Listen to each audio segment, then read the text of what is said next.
Welcome back to the Maximum Lawyer Podcast. I'm Jim Hacking. And I'm Tyson. What's up, Jimmy? Tyson, good to be recording with you again. It's been a minute. Yeah, I agree. I always enjoy these sessions when we can get back to recording with each other again. It's always Yep. always fun. And luckily today we've got a couple of people that have been on before with us that are amazing with RizeUp Media. What's up, Vidas? What's up, Steve? Hey, what's going on, Tyson? Well, guys, good to be Hey back. guys, we're really happy to have you back on the show. For those of our listeners who don't know a little bit of your story, why don't you just tell us what RizeUp Media is, what you offer, and sort of how you came into contact with us at Maximum Lawyer? Vaidas? Yeah, basically who we are a digital marketing company. We specialize in helping law firms with online visibility. We do everything from website design, SEO, advertising with Google, LSAs, PPC, social media. We came to be introduced to you by one of our clients, and now I think we're at a year and a half, I think, of partnering with you guys. We've been to a couple of your, I think three now of your masterminds, and have just had an amazing experience working with the people that are part of your organization and with you guys. And I think obviously have a lot of people that we work with now in Maximum Lawyer as well. And here we are. So Yeah, and it's funny because like Jim and I, we run into a lot of vendors. Like we just talk to a lot of vendors. We have a lot of people on the show, and yeah, I mean, I truly mean this. Like that, you all have been great. Our members just love working with you, and so I've literally never heard a complaint about you all, which is extremely rare, especially for an SEO company. So I think that that's just amazing. It's a testament to you all. So thanks for everything you all do. But enough tooting your all's horn. We want to talk about the things you should look for when it comes to a digital marketing agency, because that's something we get questions about all the time. People want to hire, like, I mean, it could be a PR firm too, but it could be, we want to hire an SEO company, we want to hire someone for Google ads, you name it, social media, whatever. But I mean, I know that there's some names that Jim and I would say definitely avoid, but we kind of want to give people just a way of looking at things that they can look for to make sure that they hire the right company. So I guess we'll start with, you all can take this a turn. We'll start with Vidas, and then Steve, you can go after Vidas. But I would say, well, let's start with some red flags. What are some red flags that you might see when it comes to hiring a vendor? that's a great place to start because Steve and I just got off a phone call with with somebody that contacted us from your last mastermind. I won't mention names, but uh, the red flag that we ran into specifically with this firm is that they are having an enormous amount of content added to their website with no direction, no consultation, no strategy at all with the firm. And in this case, content is being written for geography that has no relevance to where those types of cases even come from. So I bring that up as a red flag that whoever you partner with from a marketing standpoint, it needs to be a partnership. You need to have someone that's going to sit down and talk about what do you want, where do you want it from, and how do we get you there? Who's your competition? What's a priority for you? Because there's a lot that goes into getting visibility, whether it's through ads through Google, LSAs, or PPC, or in our case, what we really do well is the search engine optimization. And in our case, we almost on a daily basis when we have conversations, we run into people that have content on their website and they don't understand why they're not getting the results they want. And what we find more often than not is there's no strategic research done on content to be written to show up. So as an example of that, if you're in a very competitive marketplace, let's say New York City, and you're looking to show up for, gun crimes or some sort of, really competitive area, you're gonna you're gonna need 3 or 4 thousand words of content on a page for Google to give you that visibility.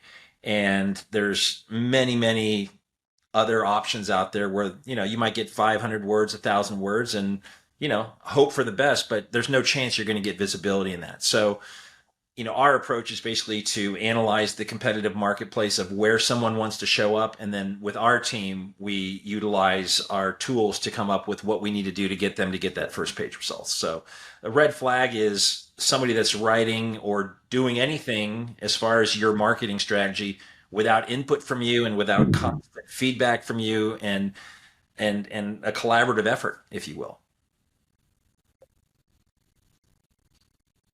Yeah, so I'll add in on that. So trackability, accountability is extremely important. If you're spending thousands of dollars a month out of your pocket from your life, you should really know where your money's going. You should be able to track it. I think the biggest red flag is you get some of these marketing agencies that will, we call them the Rhinco, the old set it and forget it. They build a website, they write an initial amount of content, maybe 10 pages or whatever, and then they say they're doing SEO every single month. Well, 25 years in the business, if you're not writing content every month and adding backlinks to the back of your website, you're not doing SEO. If you're not doing that on a monthly basis, you're not doing it. It's not really truly SEO. A lot of marketing companies will have one phone number. This is probably prevalent in most of the big box marketing companies or Scorpions or Justias, and they'll assign that tracking number to every single one of their marketing platforms, whether it's PPC, if it's their website, if their GMB. That's the big red flag. If they're not tracking your GMB, where somebody's looking for your name and calling you from your GMB, and they're using the same marketing numbers they're using for your website, it really falsifies what your true analytics are.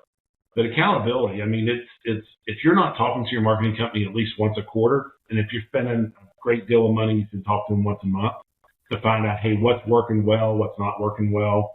Maybe we should shift some dollars to go from here to there because this seems to be generating a 10-to-1 where this is generating a 2-to-1. Then it almost is astonishing to us that we have conversations with the guys that are spending $6, $7, $8, $9, $10,000 a month, and then talk to their marketing company once a year. So I think partnership and accountability are probably the two biggest red flags. I'm old enough to remember when the Yellow Pages person would come to the office and make a pitch to get they call it full truck or something, a full truck ad. It was a double truck. I sold Yellow Pages. Yeah, Steve worked for him, so he can fill in any blank. Perfect. So what I always wondered was, well, if they're going to all the attorneys in my town about getting the double truck ad, their incentive for the Yellow Pages is to sell as many ads as they can. But when it comes to SEO, how does that factor in when you're talking about your marketing company? Should you be looking for exclusivity? What should you be thinking about as a law firm owner on that front? Well, I'll take that one, Vaidas. So it's an interesting conversation because there's a couple big box stores that started that way that say, okay, we're only going to work with 3 criminal lawyers, 3 personal injury lawyers in this city. What they found was, well, now we're going to go to zip code. We're only work with 3 in the zip code. And then they're saying, okay, well, you want criminal law, but they specialize in DUI. Exclusivity is, it comes up all the time. But our point is, there are literally thousands and hundreds of thousands of variations of searches. And if you're getting found on the internet through these variations of searches, which generates at least our goal is to get you a 5-to-1 return on your investment, what does it matter who else we work with? If you come to me and say, okay, I want to spend $10,000 a month, but I want to make $50,000 in return, and you're doing that, what difference does it make if we're working with one of your competitors? And that's the way we approach it. We tend, we're a relatively small company compared to some of the big box stores. And I will tell you that Vaidas and I have had 4 meetings today, and it's 11 o'clock a.m. So we're not using our clients to go after other clients in certain cities and certain markets. Vaidas. Yeah, and to add to that, I think that would be a relevant conversation, and it does come up, right? Like, well, if I work with you, what's to stop, you working with the other 3 guys down the street? And to Steve's point, like, one, we don't have time to do that, and second of all, it really doesn't matter. if there was only, like, if you run a Google search and there's 10 results and that was the only 10 results that we had to work with, then you could say, well, there's only so much real estate. But like Steve said earlier, there's so many different ways people search for things. There's so many different things that firms want. Firms will tell you, well, we all want the same thing.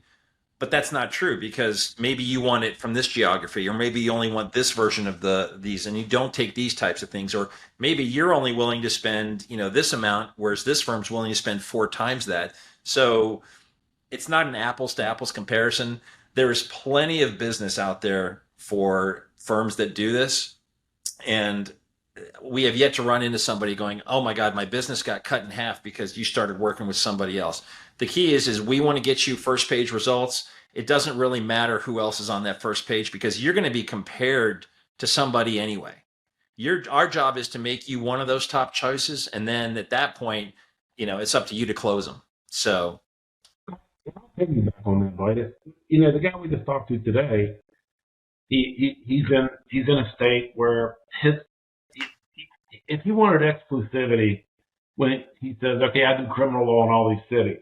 But when we drill down, we start asking him, like, what do you want, traffic tickets? No, I don't want traffic tickets. Do you want misdemeanors? No, I don't want misdemeanors. So when you say, do you give exclusivity for a criminal lawyer, if you actually have a marketing company that asks the right questions, like, will you take this case in this geo, or this case, will you take this case in this geo, not this case in that geo? When you get down to actually doing having a good conversation with a law firm, you all really don't want the same thing as what you perceive as the competitor. I think that's fair. It's a good. Yeah, and honestly, I've not really thought about it from that perspective. So I think that's a good perspective. I think it's right. So Steve, you had sort of mentioned, hinted at this before, is data and information. Are there some baseline numbers that every person should expect to at least receive, some sort of proof that they've done a good job in the past? Is there something that we can ask for when we're talking to a digital marketing company that everyone should provide this, baseline of data? Oh my God, such a good question. Yeah, today's landscape for digital marketing, you can track everything. I mean, you can be paralyzed by analytics with the amount of analytics we can pull. And before I go into this, I'll say there's a couple of sites out there that are software that will run your analytics for you. You can ask your agency to send them the SEMrush, SEMrush.com, and you can run individual websites for any website on the internet. It'll give you a pretty accurate detail of how many visits you get, where they come from, what people are searching for to get to your site. And the other one is Ahrefs. Those are the two main ones that most agencies like ours, or any kind of marketing agency, uses to look at data. But we track everything. We'll run, the other one is CallRail. They should request to have CallRail or some type of service like CallRail that can track numbers. We will track everything from where somebody came from, what they typed in to get to our website. Did they use Yahoo? Did they use Bing? Did they come from an LS local service ad? Did they come from a paid ad? Did they come from their GMB, which is now a GSC ad? They keep changing the name. We track data on all of our websites. I think we're close to 500 websites, but every time Google has a change in their analytics, or the change in their algorithm, we will actually visibly go into each one of our clients to see if they are affected by that change. And we're getting ready to have a change this month. We just don't know what day. Google's already put it out. But yeah, you should be able to tell how many visitors you had, what they typed in to get to your website, how many people called you from those visitors, where did they call you from, what page did they call you from. I literally can go into detail that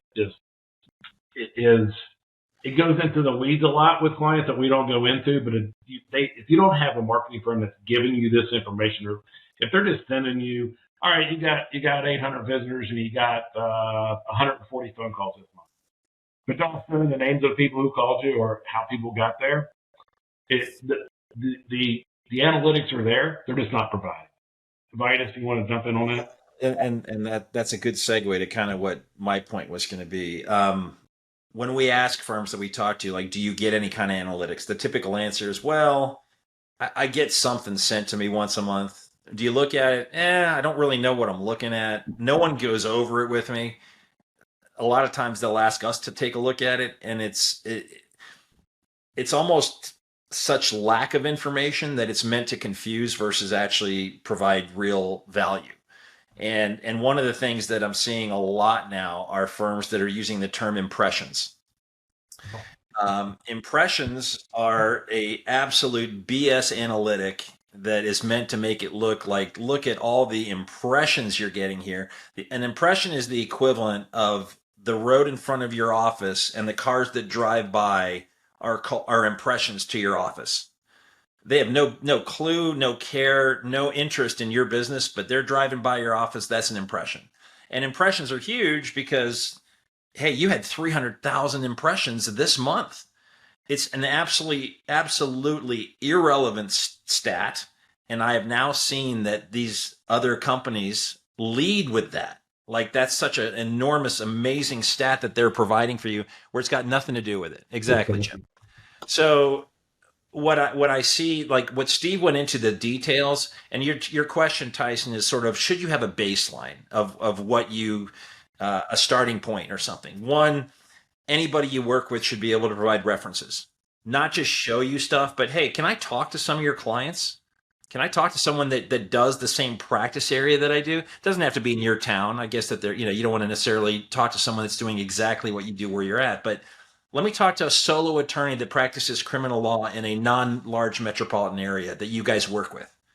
If they're not willing to let you talk to their clients or connect you that way, that's a red flag. And more importantly, show the statistics and analytics of what we do. Steve said earlier, we go into everything with our clients, from the pages that we're going to write for you, the pages that we did write for you, how those pages have performed. And if you're not having these conversations on a regular basis, especially if you're spending, thousands and tens of thousands of dollars, then you're not getting what you should be getting from somebody who's a partner in your success. All right, so we've covered sort of all the ways, the warning signs, the sort of sleazy things that some marketing companies do. I want to change gears a little bit and talk to you about attorneys who own law firms. And I would imagine that just like we see different clients with all different kinds of philosophies and worldviews and approaches to things, when it comes to law firm owners who are interested in SEO, what are the characteristics of law firm owners that have been the most successful with you? And obviously we could say just the ones that spend the most money, those are great clients to have, but what's a good client for you guys? What's a good partner? Vaidas talked about this being a partnership. What can attorneys do on their end to help the partnership succeed as much as possible? Communicate. You need to have an open dialogue with your marketing company. If you get about $5,000 a month that you're spending on your marketing, and that's about a baseline of what people should be spending. But if you're spending $60,000 on marketing, you can communicate with your marketing partner and be honest. Say, hey, look, I'm getting all these calls, but I'm not really converting anybody. And let us dig into the calls and listen to the calls and find out what's going on.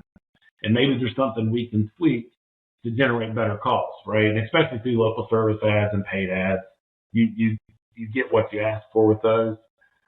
Or refocusing the campaign for content to go after practice areas in a different geography. But really, it's the communication with your marketing partner, and that's why Vaidas and I meet with. Vaidas and I have a lot of clients we work with, a lot of max law clients we work with, and we meet with them once a quarter minimum. And most of them we'll meet with once a month just to check in. We'll have a recurring meeting just for 15 minutes or 20 minutes. If it's a content strategy call, it'll be a little bit longer, but we want to work with you and find out what's working so we can tweak things that aren't working to make it better, or refocus dollars to go into the things that are working. Vaidas? Yeah, and on that note, I think most people unless they're a brand new firm, have, people ask us all the time, like, who's your biggest competitor? It's not a company, it's an experience. And most attorneys today have had a bad experience times however many. They've been told the same thing, they've been promised this, and they've been disappointed. So how are you guys different? I've heard that before. Yeah, the last guy said the same thing.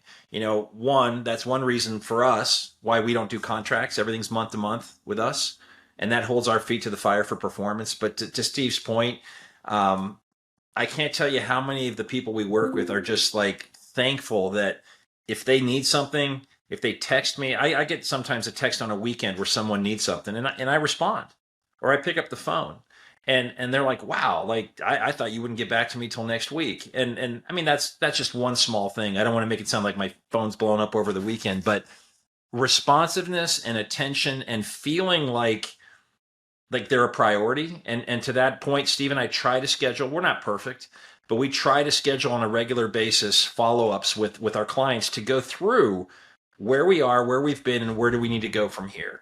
And we have to do that because we're consistently writing new content every single month. So we need to know where the company's wants to focus, whether it's geographically or practice area. Jim's both of you guys, right? um, so to that point, we get feedback all the time. Like I have a couple firms that I work with. It's a 10-minute phone call, 10-minute Zoom call, just like this, once a month. It's on the calendar. Hey, what's up? Tell me what's going on. Here's what I'm seeing. Here's what I see on your end. Anything different? Nope. Great. Talk to you next month. That they appreciate that there's a partnership there versus, hey, I haven't talked to anybody in a month, but now they're calling me because it's time to up the contract. So like Steve started the thing, it's communication and feeling like you actually care about their success versus just getting a new contract. All right, so I'm going to turn the tables a little bit because for attorneys, sometimes there's a lot of times where we have red flags as when it comes to clients, and I sometimes I'll tell the clients, if you don't listen to my advice, it's not because, and if we get a bad result, it's not because I'm a bad attorney, it's because you're not listening to my advice and taking my advice. So I'm sure that some people, when they go and hire a digital marketing company, they're just bad customers, and so that's part of the reason why they don't get a very good have a very good experience. So, what are some ways that you could be a good customer, and some ways you could be a bad customer? So I'll let you go take it from either angle. Well, I'll take You the take good or bad, Steve? Which one you want? I, I'll take that. I think the majority. I tell every client, if you're going to do something, I think the two of you know more than anybody that we're not a pithy agency. We're not one to send you 400 emails or call your office to try to get on the sound of 65 times. But I'll tell you that there are some good agencies out there. But I'll tell you, any law firm out there that's listening, whatever type of marketing you want to do it right. Don't put a little bit here, a little bit there, a little bit just to see how it works. You need to go all in if you're going to go all in. And to that point, when we have conversations with attorneys, we do a lot of we know who we're meeting with, we know what practice area they are, we know what county, what city they're in, what state they're in. We'll do research on who their competitors are, who's showing up, just based on what we're reading on their website or what they want. And when we recommend a program or we recommend a budget, if they're not willing to work with us, we're not going to work with them. If we say, listen, I need you to spend a minimum of $3,000 because that's where we feel comfortable that you're going to make the return on investment. That is what your expectations to get 5-1. Well, you're going to need to spend this to get 5-1. If anything less, we're not going to work with you. Because the worst thing I can do, listen, I've been working with a law firm for 25 years. My dad's an attorney, my brothers are attorneys. Listen, if we make you guys happy, you tell nobody. If we piss you off, you tell everybody. So Vaidas and I have come to a point in our career where we know what's going to generate the 5-1 or the 10, whatever their expectations are.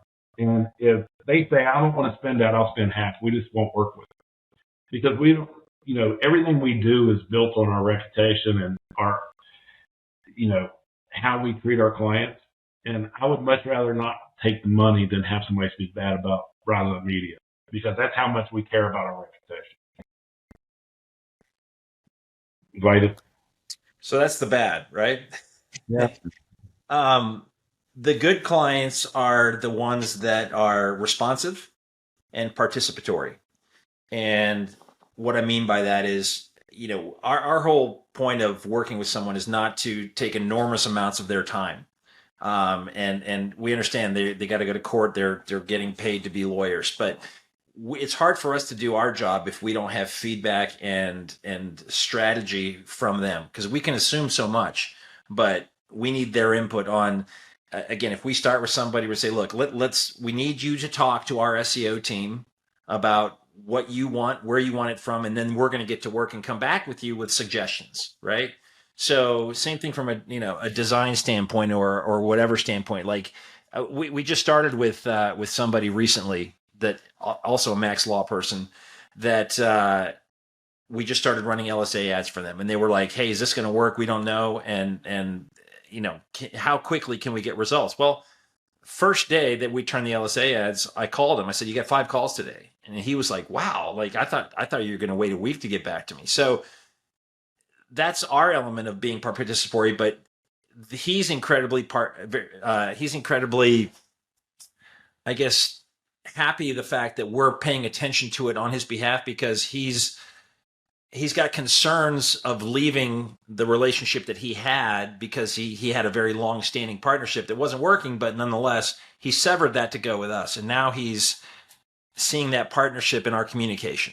So a good client is someone that makes even just a little bit of time to talk about things and share with us, by the way, what are you seeing on your end? We can look at data all day long, but we don't know what's going on as far as how many people are hiring you, what kind of revenue are you generating. So the only way we can collaborate those things is if we get that feedback directly from the lawyer. You're on mute. You're on mute, Jimbo. For my last question, it's something that we haven't really talked about, but it interests me. You guys have obviously had a lot of success and experienced growth. How have you, as business owners, handled that growth and made sure that your clients still get the attention that they deserve and that you want them to get? I think that would be a good lesson to law firm owners from a customer satisfaction standpoint. Yeah, I'll start with that one, Steve, and then you can parlay that. To that point, we're growing like crazy, but we're growing in a way where we're being careful not to get ahead of ourselves. So we're hiring, we're adding people on the back end. Steve and I personally are delegating some things that free up our time to actually communicate directly with the customers, the law firms that we work with. There's some back end stuff that we can have some VAs sort of help us with, but we're at the point now where we're trying to come up with the best model to make sure that something doesn't fall through the cracks, and then we continue to give the attention that's required. But as a company, I think we've doubled in the size over the last year as far as the growth of everything from designers to SEO to account managers, project managers, because we want to make sure that we can continue to provide the quality and the results that have gotten us this far. Yeah, I'll jump on that as well. So the one thing that we all have, we talk to our owners every day. We're all good friends. We will not hire quantity over quality. We're still hiring quality people. We're sourcing quality people. Luckily, when you're in this industry, when you're in the legal marketing industry, you know a lot of people that are we all know each other, all the other agencies, we all know each other. So there's a pool of people and there's a background where we know who they are, but we're not going to we're definitely not just hiring to hire. We're hiring quality over quantity. The growth, we've actually doubled every single year. I think we were in the INC 5,000. I think we were number 810. I can't remember the number, but we are one of the fastest growing private companies in America. But it comes with, Vaidas and I are busy. We have 7 appointments today. We had 6 yesterday. We are getting help on the back end of stuff, but it doesn't stop us from talking to our clients. And if it just, but it is a good question. But to answer your question, we are not picking quantity over quality. Our biggest fear that we're not going to give the attention that our clients need. And so far, it hasn't affected the attention that our clients get. And if I can add to that, based on something Steve said just a few minutes ago, is that we'll turn away your business if we don't feel that you're willing to in a sense, listen to our advice so you can be successful.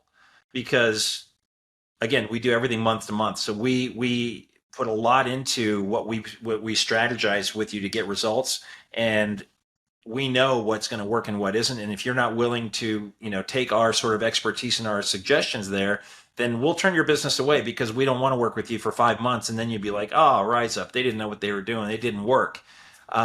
So we're selective with firms that we work with, and we'll turn down clients that say, hey, I'll start with you, but I can only do this much. Well, that's really not going to get us to where we need to be.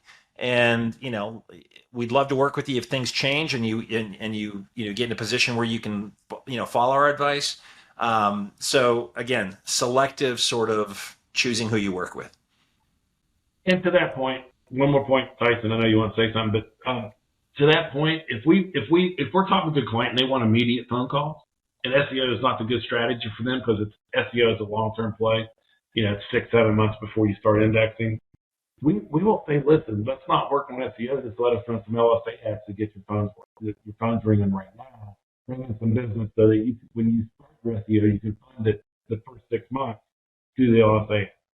So it is listening, growing the right way, and growing with people that are good in the dugout, so to speak. Compatible in the dugout. I think that's important. Yeah, I think what you just said, Steve, is really important. Working with a company that understands law firms as a business and the need to actually get some money through the door whenever you're spending thousands of dollars with these agencies. So I think that's brilliant. So I'm glad you said that. Before we wrap things up, how do people get in touch with you all? Vaidas, I'll let you, or Steve, either one, whoever wants to give the pitch on how to get in touch with you if someone wants to work with you. Yeah, you can reach us by email. You can reach us by both of us, our cell phones. Our emails are first name at rizeupmedia.com. So mine is Vaidas, VAIDAS, at rizeupmedia.com. RizeUp spelled with a Z. Steve's is Steve at rizeupmedia.com. My cell phone number, you can text me, call me, 704-953-7051. Steve, your cell phone is 412-713-2764, but there's also a link on MaximumLawyer.com, I believe. That's right.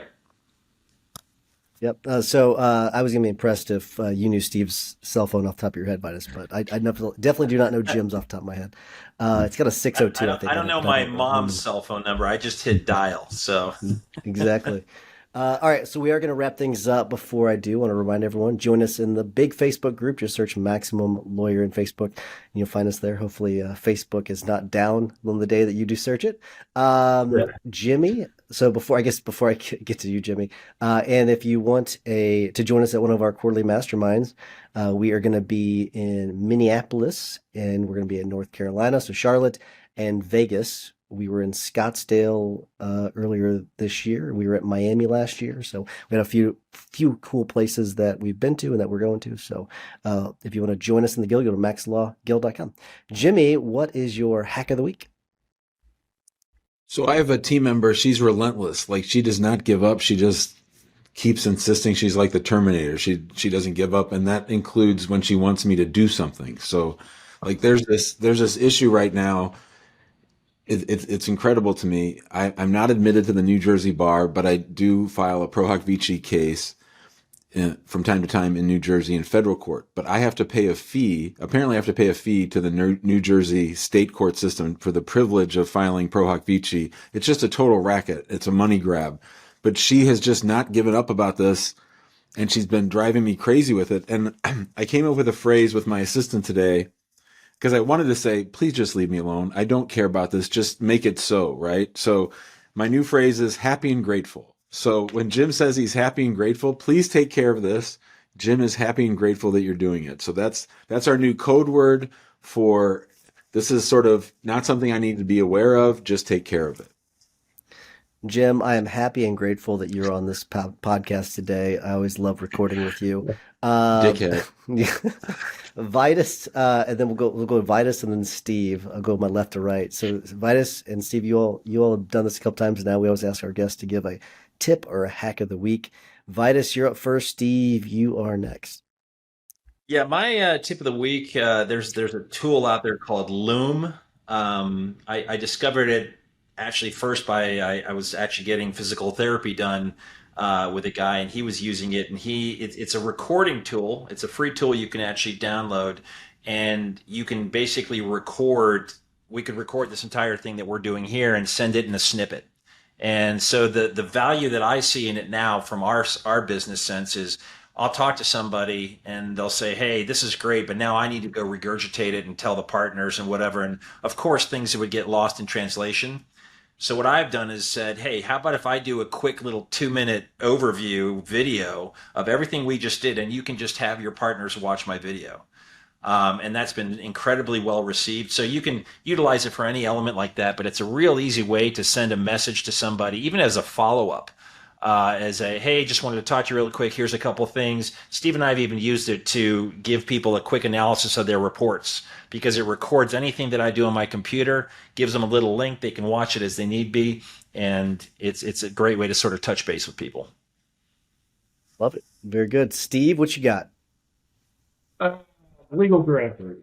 If you're running thousands of dollars in legal directories across the country or statewide or citywide, have your marketing company give you a tracking phone on that legal directory because they can already track how many people click into your website if they're tracking analytics. Put a tracking phone number that goes to your office that you can track, not the marketing, not the legal directory, and get a true sense of how many phone calls you actually get from the legal directory. Love it. Good stuff. It's great advice.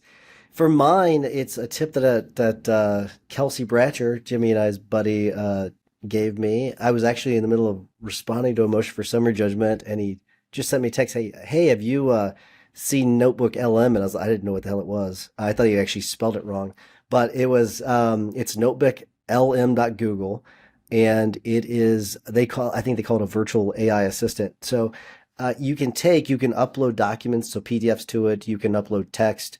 It can sync with Google Docs. And unlike like ChatGPT and these other platforms where you ask for it to do something, it pulls from whatever database it comes from. The database is whatever database you give it, which is kind of cool. So if you have a bunch of case law and I could see injury lawyers doing this with, demand letters or even you per case, you could, have it analyze medical records for you. It's pretty cool. So you upload whatever you need for it, and then you can ask it questions. So I was playing around with it and I uploaded some case law to it. So I was just kind of asking it questions. And then what it'll do is it would give me the answer and then give me the direct citation in the PDF. So I could click on the citation. It would take me straight to that PDF where I could then read the case law. It was really cool. So it's free. It's free for now. So I would check it out. Notebook LM, which is notebooklm.google. It's pretty cool. So check it out. Vaidas, Steve, thank you so much for coming on. Thank you for being such great partners with Maxwell too. RizeUp Media, it's a great company. Like I said, I'm not just saying it. I've never heard a complaint about you all. I've only heard really good things. I've heard lots of compliments. All the guild members that have used you have reported back success. So keep up the great work, and thanks for everything you do. Yeah, thanks to you guys, and look forward to a long and prosperous continued relationship with you guys.